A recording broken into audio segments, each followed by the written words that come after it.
오늘 이야기에서는 한국 부동산 시장의 한복판에서 벌어지고 있는 아주 특이한 상황, 바로 집을 팔고 싶어도 팔 수 없는 이 문제에 대해 깊이 파고들어 보겠습니다. 도대체 왜 이런 일이 벌어지는지 지금부터 자세히 살펴보겠습니다. 자, 한번 상상해 보세요. 내가 내 집을 팔려고 하는데 법적으로 꼭 필요한 서류 하나를 지금 살고 있는 세입자가 동의해주지 않아서 거래 자체가 막혀버리는 겁니다. 정말 황당하게 들리시죠? 근데 이게 그냥 상상 속의 일이 아니라는 거죠. 실제로 토지거래 허가 구역으로 묶인 곳에서는 많은 집주인들이 바로 이 문제와 씨름하고 있습니다. 이건 사실상 거래의 열쇠를 세입자가 쥐고 있는 셈이나 마찬가지입니다. 이 문제의 한가운데에는 바로 주택임대차 계약 종료 확인서라는 서류가 있습니다. 집을 사는 사람이 제가 이 집에 직접 들어와 살 겁니다 라는 걸 증명해야만 관할 구청에서 거래를 허가해 주거든요. 그런데 그걸 증명하려면 현재 세입자가 나간다는 이 확인서가 반드시 필요한 거죠. 아니, 도대체 왜 이렇게 복잡한 상황이 만들어진 걸까요?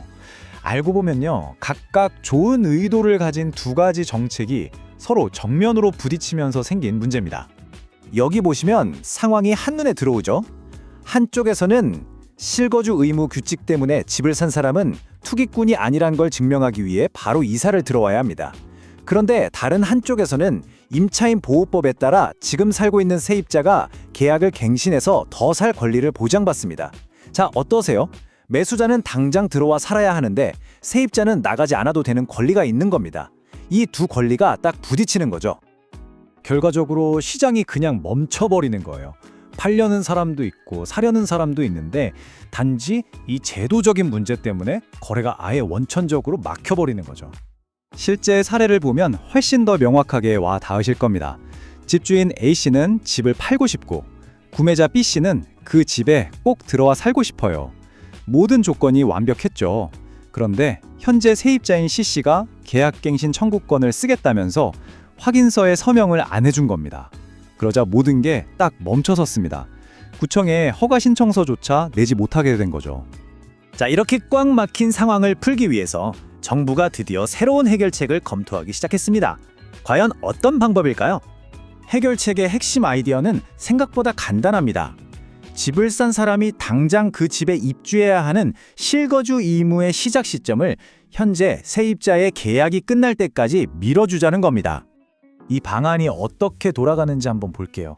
우선 그동안 논란의 중심이었던 세입자 확인서가 없어도 거래 허가를 내줍니다. 그러면 매수자는 일단 소유권을 넘겨받고요. 현재 세입자는 계약 기간이 끝날 때까지 안전하게 계속 살 수 있습니다. 그리고 매수자는 세입자가 나간 다음에 입주해서 실거주 의무를 지키면 되는 방식이죠. 정부의 목표는 실거주 안 하는 집은 파세요 라고 해놓고 팔 수 있는 길은 막아버린 이 제도의 모순을 해결하겠다는 거죠. 자, 그렇다면 이 새로운 방안이 시장에 어떤 영향을 주게 될까요? 여기에는 기대하는 목소리도 있지만 우려하는 시선도 만만치 않습니다. 긍정적으로 보는 쪽에서는 역시 공급 증가를 기대하고 있습니다. 그동안 팔고 싶어도 팔지 못했던 집들이 시장에 풀리면서 공급 부족 현상을 어느 정도 해소할 수 있고 이게 집값 안정에도 도움이 될 거라는 기대가 나오는 거죠. 하지만 반대편에서는 아주 심각한 우려가 나오고 있습니다. 실거주 의무를 이렇게 완화해주면 투기 세력에게 전세를 끼고 집을 사는 이른바 갭투자의 길을 다시 열어주는 것 아니냐는 지적입니다. 여기서 갭투자라는 건 내가 직접 살 집이 아니라 세입자의 전세보증금을 지렛대 삼아서 적은 돈으로 집을 사두는 투자 방식을 말하죠. 토지거래허가제는 원래 바로 이런 투기를 막으려고 도입된 건데 이번 조치가 그 제도의 근본 취지를 흔들 수 있다는 비판이 나오는 이유입니다.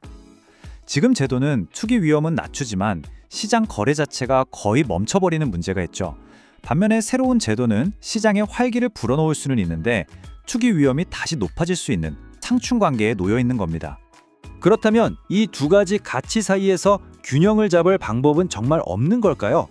핵심은 바로 이겁니다.